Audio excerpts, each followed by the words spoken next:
Hey everyone, Dr. Josh Handt here for Lifestyle Locker Radio. This is episode 198, and today's guest is me. We're going to talk about a lot of things that have been going on in the very recent past, and the lot of things is called my most recent 50-mile ultramarathon.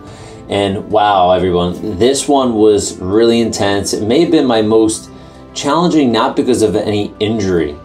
You know, if you've followed me in the past on my race to 100, you know I sprained my knee and broke toes on that one and ended up running almost a full marathon with that sprained knee and broken toes. And this one had its whole new challenge. So to give you an idea, this is called the Cayuga 50. So there's a 50-mile race and a 50-kilometer race that are going on in the trails in upstate New York around Ithaca. So if you can picture this, there are many gorgeous gorges with tons of stairs. People that have done this have told me that, listen, you need to make sure you're ready. Get on a Stairmaster because it's a perpetual, never-ending Stairmaster. So that being said, my pre-training, since we've been in this lockdown because of COVID-19, my gym has been closed for the past, 4 or 5 months, I feel like, at this point in New York. So no gym, no Stairmaster. So I have had a bunch of training. I did a 50-miler on relatively low elevation, low climbing or anything, but trail. I did a 50-miler about, I think, 8 or so weeks ago. And that was my warm-up, and I trained 5 days for that one. So this one, I've had some training before, nothing crazy, no super distances, nothing over 15 miles to boot. So all my training has been warm weather. It's been everything has been anywhere from, who knows, 6 miles, 8 miles, 12 miles, 13, 14 miles. I've done a lot of elevation gain. In the previous week, I did almost 1,600 foot of elevation change, of gain, I should say. I think 3 or 4 or 5 days, I don't remember the exact number, the week before, just to really get that elevation up and cranked up, because I knew in Ithaca I would be doing tons of elevation. So let's fast forward. I finished practice on Thursday.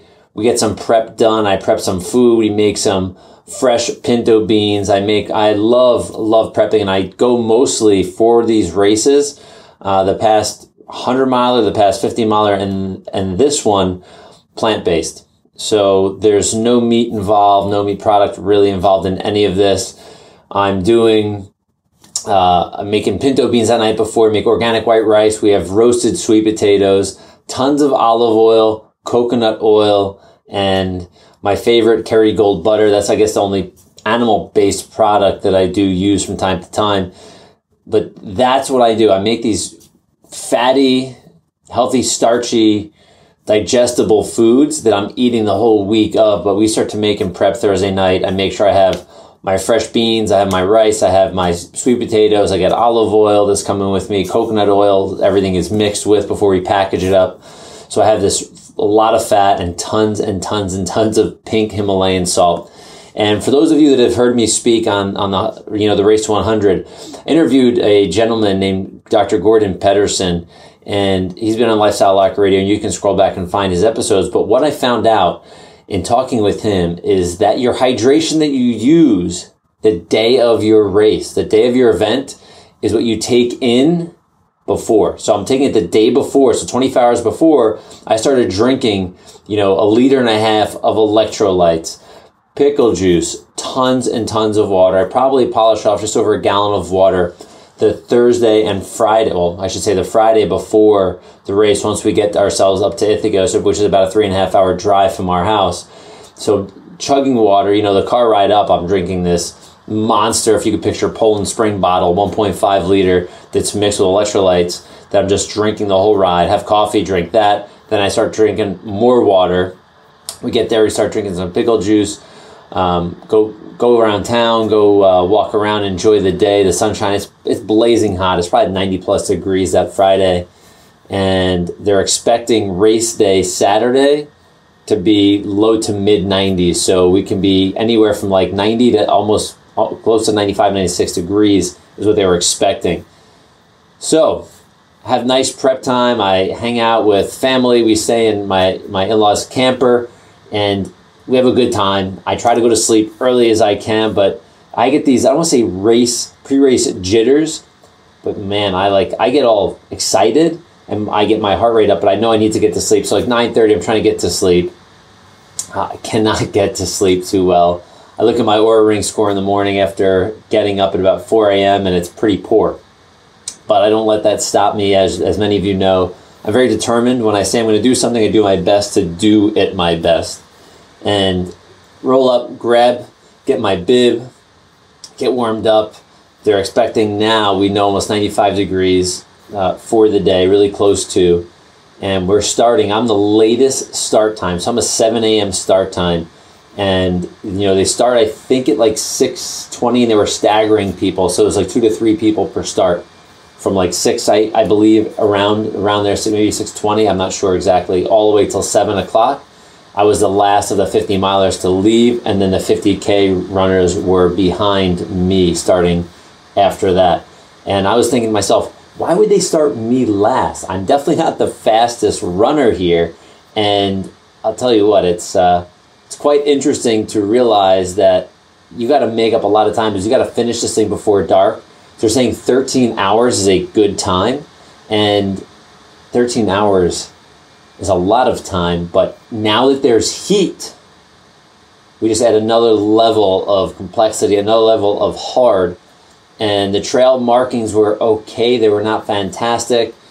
So my course, I get going, we get started, I take off, and I have to thank, you know, my wife dropped me off early in the morning, kissed me goodbye, said good luck. I'll try to find you along the race. And I really didn't think she'd be able to find me at all. But so we get going, we get pushing along, starting at 7, it's probably about 80 degrees, 80 something degrees. We're pushing, we're going.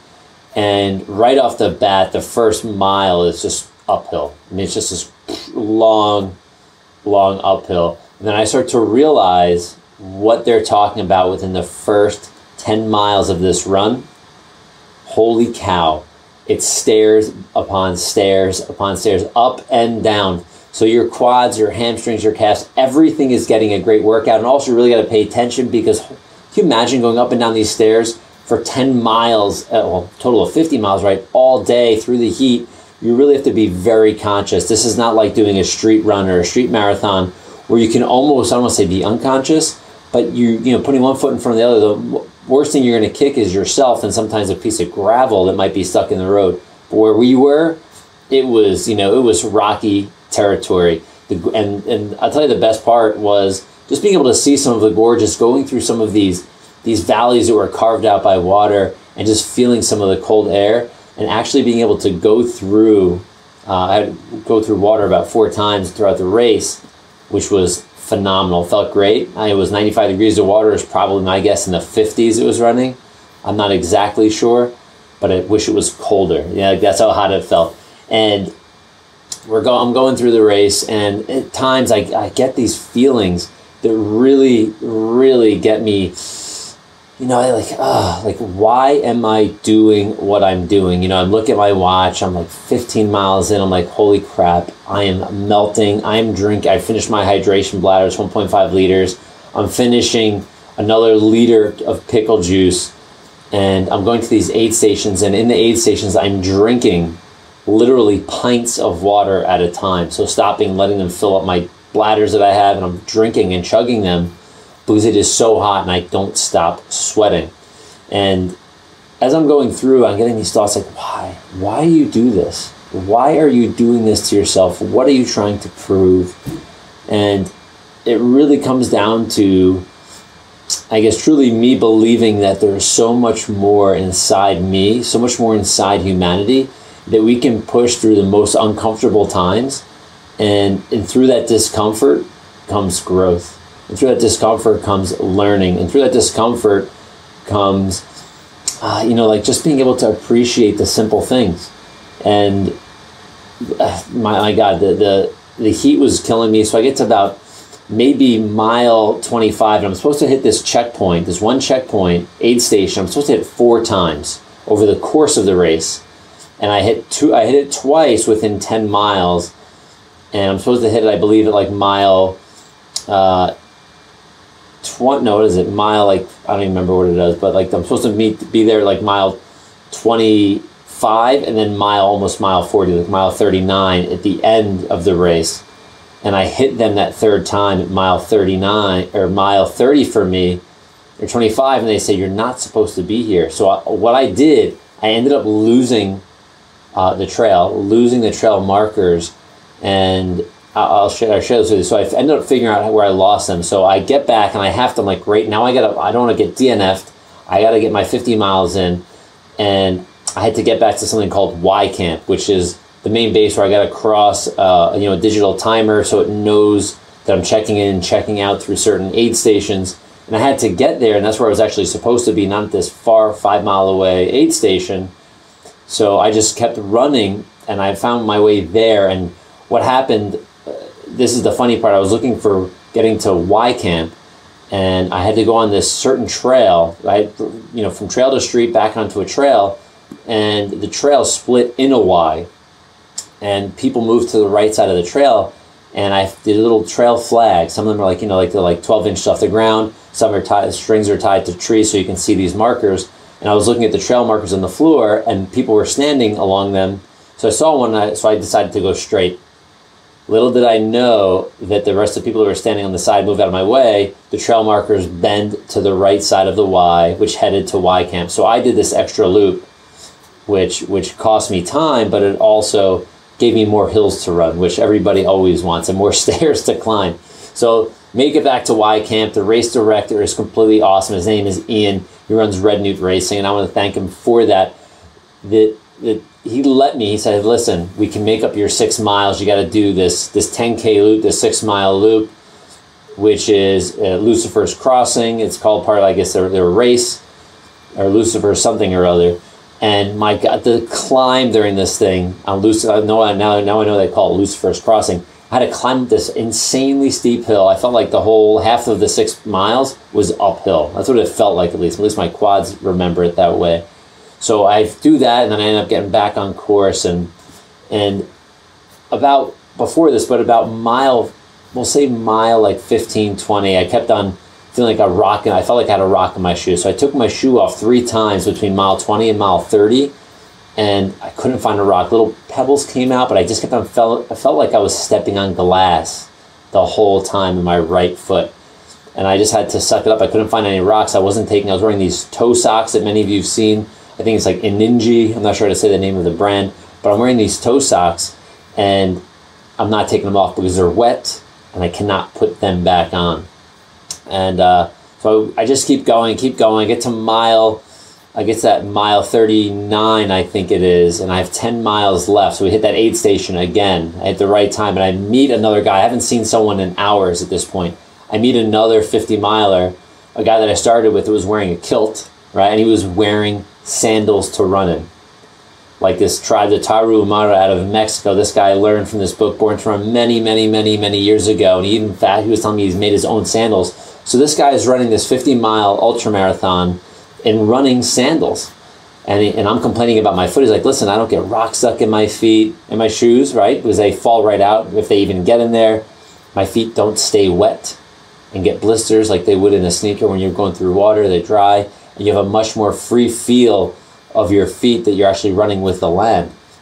So I'm following this guy, and he's like, listen, downhills are my jam. So we're trucking along. We're actually starting to run, pick up some pace, and we get to a big downhill, which is like a mile long, quite rocky, in between trees, all sorts of stuff downhill. And he ends up just taking off. And early in the race, and I've been training this, my downhills are usually really, really good. I feel really awesome on downhills. My knees have been really good. Downhills, for those that don't know, downhills are worse than uphills for most people, because if you're getting moving, your quads get it, your toes can get jammed in your shoes, your knees can get pretty unstable. But if your legs are strong, downhills become very easy and fun. You almost like get a bounce back and forth, a really quick cadence in your feet. And by the end of this race, those last 10 miles, my knees were starting to hurt because I was hobbling, running a little weird with that right foot that felt like I had glass in the bottom of it. And I kept on running, so I had to slow down on these downhills. And I get to the aid station at mile 45 point something, 45.6 I think it is. And she's like, you have 4.6 miles and an hour and 40 minutes to go. I'm like, sweet, plenty of time. I can make it to the finish line before the cutoff. And, you know, still chugging water and chugging water and chugging water. And in that, sorry, and I'm going to go back. This is a really cool thing. So I run a program called the 3065 Health Program. And we talk about community and the power of community and staying healthy and staying fit.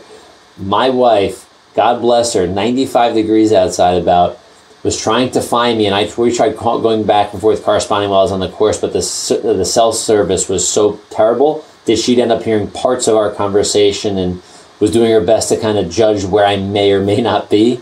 And she ended up waiting 3 hours to find me and became like friends with people that were at these road crossings were the only places she'd be able to even find me. And she ended up finding me. It was awesome. She got to give me a hug, or really not really a hug, a gentle hug and a kiss, and say, good luck, keep going, how you doing? And, you know, she's always checking on me. So Meredith, thank you. I love you. I appreciate that. That really kept those last 10 miles of me, for me going, made it so awesome. So let's fast forward to that you know, aid station. You have an hour and 46 minutes and 4.6 miles to go. So I'm like, great. So I'm running with another guy who'd almost passed out. He was dry heaving. I passed him on the trail, and he's going with me, and we're running, and he's like, yeah, we'll just run with each other. We were going back and forth, and we walked quite a bit, probably walked 1.5 miles. And we get to this section where it's like, we're crossing a road, and the guy goes, listen, the next 2.5 miles you're going to love. It's mostly downhill all the way to the finish line. I'm thinking, I know some of it's downhill, but definitely not all of it. So this one guy goes, listen, it's my jam. I train up here. I live up here. I love these downhills. So I'm just going to go like a bat out of hell. So listen, appreciate it, man. I had a good time running with you. I'll see you at the finish line. And he takes off. And I'm thinking, we'll see how long he lasts. I don't know, you know. And I start running downhill. I'm like, oh, crap. I feel like I'm getting daggers in my knees. My knees are feeling weak, even though I've been training them. But I haven't had the gym to do a lot of my weight training. So I blame myself for not being as creative as I probably should be with my leg training, which is those reverse lunges and weighted lunges and instability training, which I was doing well before this, while I was training for this, like, you know, months ago, before COVID. And so I didn't really do much of that for many months. So my knees are feeling on the downhill. So I start just, all right, take it easy, fast walk on these steep downhills.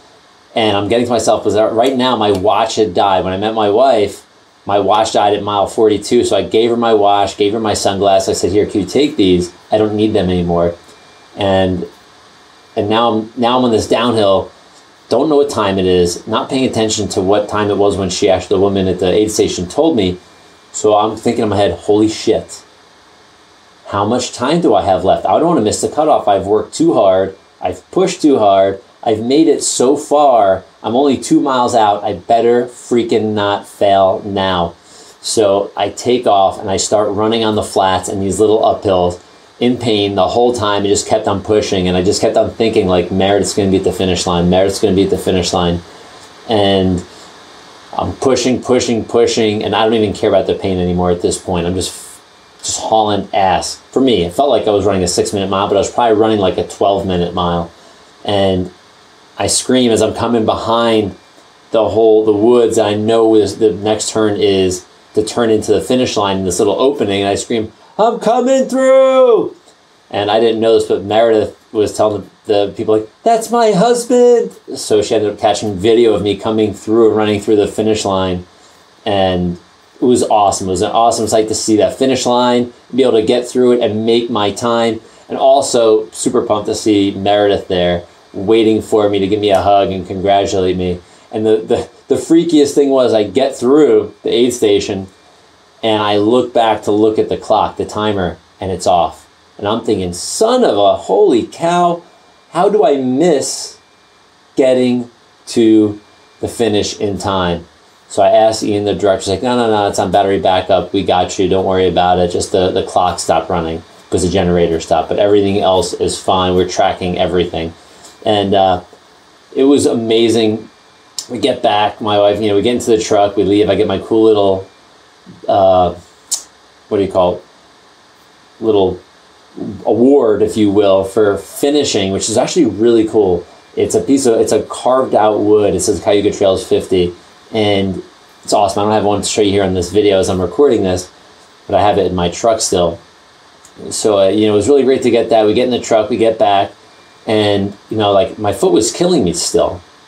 And we get in the truck, I climb in, and for anybody that's done any distance racing, not moving after a race is not good. Not moving after a race is not good, especially if it's an endurance race. And I ended up getting, out of the car, we get like maybe a 10-minute drive back to the campsite where we were staying. And she's driving, she's like, I'm just going to take you straight up to the showers so you can jump in the shower. I brought, towels and everything. And I go to get out of the car. I'm like, I'm just going to shower in all my clothes that I'm wearing now. It's just like shorts and my sneakers and socks. And I go to bed my legs and I'm like, oh shit, I don't want to do that. I can't do that. So I have to actually get my shoes and socks off. And she had Crocs for me in the back, which I was going to throw on to take a shower. And I just take my shoe and sock off, and I go to step out of the car. I have a pickup truck, right? It's a little tall. And I felt like I was 175 years old trying to get out of the truck after sitting just for 10 minutes letting lactic acid build up. And oh man, it sucked. And I still, again, felt like daggers and daggers and daggers. And later that night, I realized that what I had in my foot was it was a crease from my sock that created when it was wet probably, which I stretched my sock and everything. For some reason, it didn't go away. And it just found, I guess, a seam in my foot and it just kept on pushing in there and created this massive blister that's like 3 inches long, which was already drained because I ran on the darn thing for hours and hours and hours. So shower was incredibly painful, bending down, trying to pick up shampoo. I mean, it was a sight to be seen, right? Even though I was the only one there, I had to laugh a little at myself for being as sore as I was. And for those that have followed me on the last 50 that I did with my friend Clay, I did it fasted with just energy bits, which is the algae, and I did it with electrolytes. This one, same thing. So I did tons and tons of algae. Probably 2x the amount of water that I drank on the first race. On the last 50 I did about 8 weeks ago. And what I craved this time was a little sugar, and I'm not a big sugar person, but what I ended up having, they gave us some shot blocks I think they're Cliff Bar shot blocks. No caffeine, it was more electrolytes and probably some sugars, obviously, but I ate a package of those, which kind of gave me a little bit of pick-me-up as I'm hydrating, which felt good, and gave me some little bit of sustained energy for maybe, I don't know who even knows how long, but not that long. And I had it near the end of the race, I had 2 of those goo packs that had a little bit of caffeine in it because I was dying. I wasn't sweating anymore. I couldn't drink anymore. I was drinking so much. So I knew I was dehydrated. I needed a little boost of caffeine that was in the goo, and I just plowed through. So virtually, I think my Oura Ring said I burned a total of almost 10,000 calories that day. I think it's 9,700 calories that day. 6,700 were from fitness, burning. So I burned quite a bit of calories. I didn't weigh myself before or after to tell you, but there was no food, and I was probably so dehydrated. When we get back to the campsite and we had food, my mother-in-law had food made. I couldn't even eat. I got this vegetarian meal from the race, which was, thank you again, Ian, for that. Got the vegetarian meal. I don't like eggplant, so I gave that to Meredith. But I ended up just eating like a piece of corn, like corn on the cob, and I couldn't even eat anymore. I just tried to go inside and sit down and veg out, like mentally, and drink another 1.5 liters of water before I went to bed. And I was still incredibly dehydrated. Not to be gross, but when your pee is orange, like very dark, your body is broken down. I was concerned that maybe it might be something like rhabdomyolysis, which is not very good. So I peed the morning after was the first time I peed since the morning of the race. So almost 24 hours later, I peed. Like, that's how much water my body got rid of, and I was replenishing it with almost 3 gallons of water during the race, plus that 1.5 liters at night. And still, today's Monday, and I'm recording this for all of you, and I'm like, my urine is, I know it sounds weird, but my urine is still a little colored, not much, so my hydration is on point at this point. So the message I wanted to share with you is just this journey I was on. And I hope to inspire some of you to take that next step in your fitness world and take the next step in challenging yourself to be better, to do something you think is impossible, something you maybe sought out to do 5 years ago, 10 years ago, but you had the excuses versus the go-ahead to actually go for it. Like me, with my first marathon, I decided, hey, listen, I've always wanted to do one. Let me just do one and be done with it. And that, I believe, was in 2016 or 2017. And yeah, things changed. I fell in love with this sport. And I'm not recommending that all of you will, or you should. But when you test your body, you're also testing your mind. And when you test your mind, you really test like your heart at that point, because you got to break through. And I can tell you during this race, what I keep thinking about, why am I doing this? And it's the question just burns in my brain, not in a bad way, but it burns my brain and lets me think and say, there's so much more that we can do. There's so much more that humanity can do. If we all as individuals just join together, stay healthy, stay fit, this world is going to be a much better place, because mentally, physically, spiritually, if we're all in better places, everything else is easy. And we have good relationships, everything else is going to be easier in life. So my message to you is go out and do something hard. Go out and do something that you're afraid to do. Go out and do something that may challenge you to that limit. And I tell you this, if you fail along the way, it's all right. I can't tell you how many times I've gone out in runs where I've pushed myself and I've just totally tapped out, but I've gone farther than I thought I would go. But I just kept going, and then I realized I need to call my wife to pick me up because I didn't want to run that same distance home. So it's okay to fail. It's okay to fail. You got to celebrate the win that was ahead of it. If your goal is to run 5 miles and you ran 2, that's 2 more than you didn't run before. If your goal, you can keep building on it. So keep doing things like that. Keep doing the small things. Focus on the little wins. They're going to let you win all the time, because when you start counting those little ones, they start to get big.